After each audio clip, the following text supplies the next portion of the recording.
Thank you. One of the reasons you won game 2, you said the checking was far more effective. Yeah. But how surprised were you to win a 5-4 game? It's not what you usually win games. No, there was still a lot of goals. Both teams can check well, and the puck can still end up in the back of the net. We were pretty efficient in our chances and our shooting.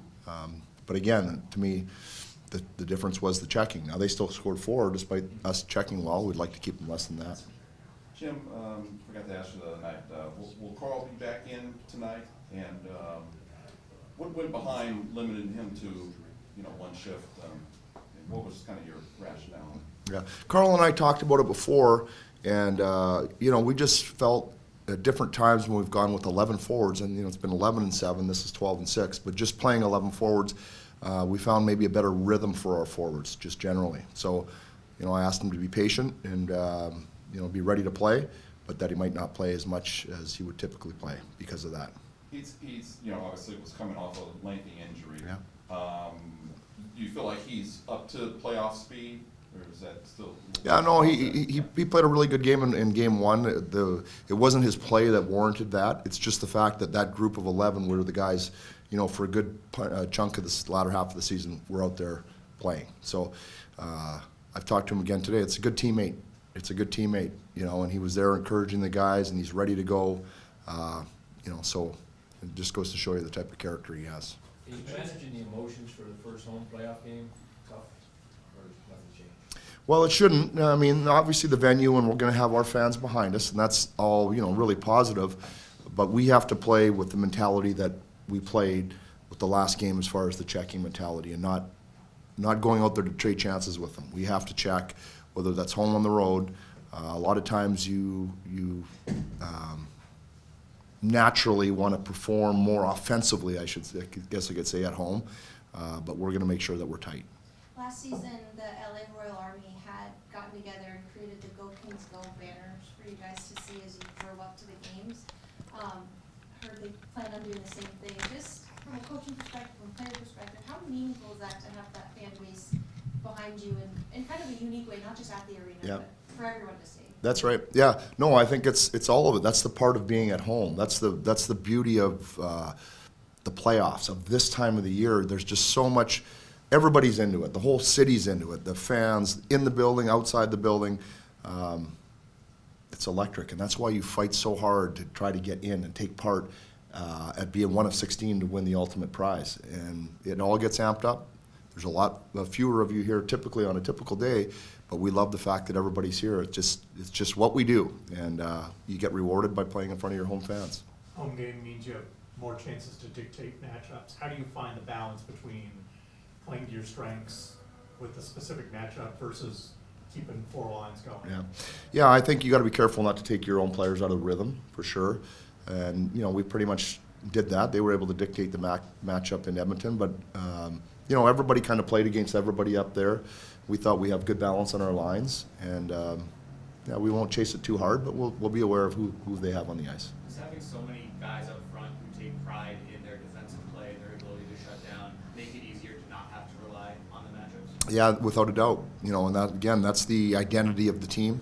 That's the character of the team, the willingness to maybe sacrifice just a little bit of offense or take just a little bit of risk out of your game at times, to make sure that we're not giving anything up. And it's a hard ask for players. It really is, because everybody is out there to try and score goals. That's the great part of the game. But to be able to sacrifice just a piece for the team, goes a long way.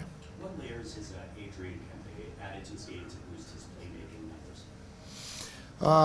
I don't know. Sometimes when your line mates finish a little bit, it can drive those numbers too. I think on the power play this year, based on some of the different types of the penalty kill structures, he ended up passing more than shooting. So that would be one area for sure. I don't know if the numbers bore themselves out that way, but I know that's pretty specific in some of the penalty kills we faced. They were trying to take him away. But he just continues to grow. I don't think we're seeing the finished product with Juice yet.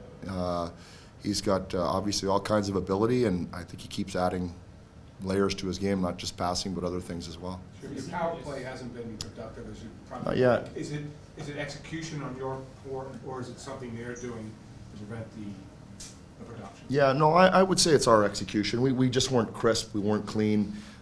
We had opportunities. We put a couple in skates to, you know, maybe we could have one time or shot the puck. It wasn't set for us just right. So we had a good session out there this morning. So we know what we're going to do. We're not too concerned about that, and we just got to execute better. In the face-off circle, you guys were much better in game 2 than you were in game 1. Any adjustments that you made, or just player mentality? Yeah, it is. You know, there's a lot that goes into the face-offs. There's the initial drop. There's a lot of times where is the face-off being taken on what dot for a different site, what hand you shoot. And then there's the 50-50 battles that occur on the loose pucks. Not too often they one back and forth, just straight back. There's secondary elements to that. I just thought it kind of went with our overall game, Abby. We were just a little more dialed in, just generally.